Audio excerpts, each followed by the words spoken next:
You have no idea who this thing is, do you? When I reviewed Disco Elysium back in 2019, I gave it a score of 9.6. Here was my verdict. Disco Elysium is a unique blend of noir detective fiction, traditional pen and paper RPGs, and a large helping of existentialist theory. Its twisting plot, cast of memorable characters, and sheer depth of choice combine to create an experience that begs to be savoured. A few minor gripes aside, it hits on almost every single one of the marks it sets out to achieve, and left me yearning to spend more time in its world. For more on the fundamentals of what makes this game great, make sure to check out that original review. Here, I'll talk about the changes and why I think it's even better in Disco Elysium: The Final Cut.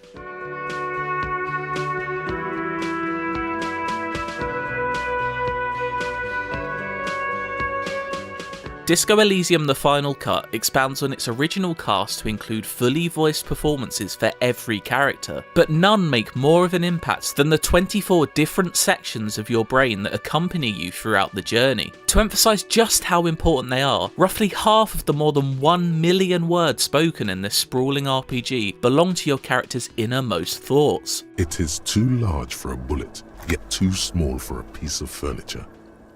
You're looking for something heavy and larger than your fist. Voicing all 24 of these cerebral incarnations is jazz musician Lenville Brown, who masterfully breathes new life into Zalm's tome of a script. His bass-heavy, calming yet authoritative voice guides you as much as it does educate you on the world of Revachol. The casting for this role was always going to be crucial to the success of The Final Cut, but after hearing the gravitas and depth Brown brings to it, it's hard to imagine Disco Elysium any other way. These lithe, pointy-eared creatures appear to be different types of Welkins. Every person you meet in Martinet is now fully voiced, and it can't be overstated how much of an improvement this is over the original. The 2019 release did feature limited voicing of some characters, and the inconsistent quality of these performances was one of my few criticisms of Disco Elysium when I reviewed it back then, but I couldn't be happier with the results this time around. The dock workers are pretty cocky.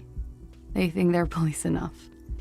At least here on the coast. I can't say about the rest of the city.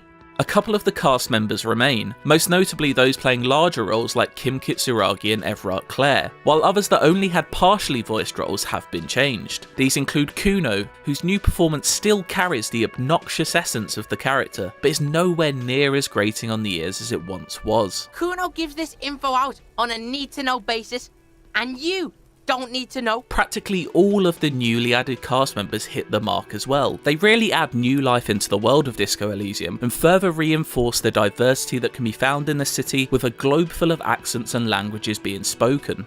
The influence of the ham sandwich race is waning.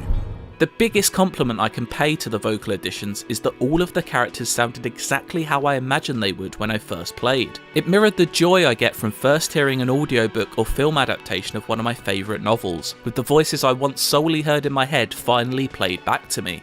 He didn't respect the sea. Went out there drunk like a skunk, and sure enough, one day the boat was found floating empty. The bloated corpse turned up 2 weeks later. The other most impactful addition in the Final Cut are the political vision quests. These 4 optional objectives are mutually exclusive, meaning you'll only get to see one of them per playthrough. They are tied to the political leanings you've shown during the story and add roughly 20 to 30 minutes of enjoyable new detective work. While not directly affecting the outcome of the main storyline, they do a great job of teaching you more about the world and quirky characters of Revachol, one of the main draws of Disco Elysium already.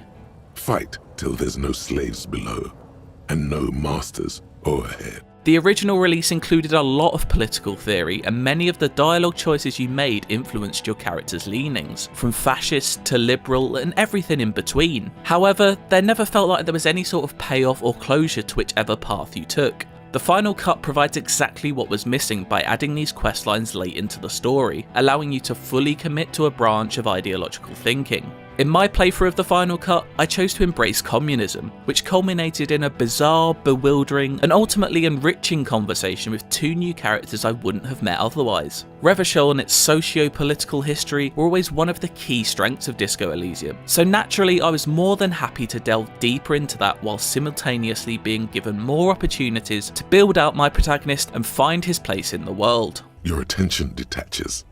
The voices of the young men fade away. It's a cool evening, you notice.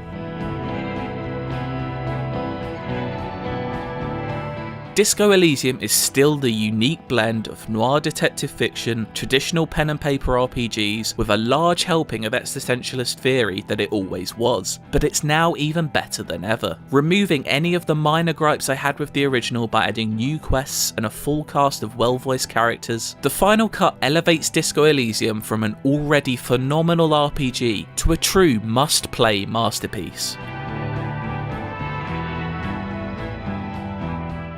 For more on Disco Elysium, do check out my original review if you haven't already.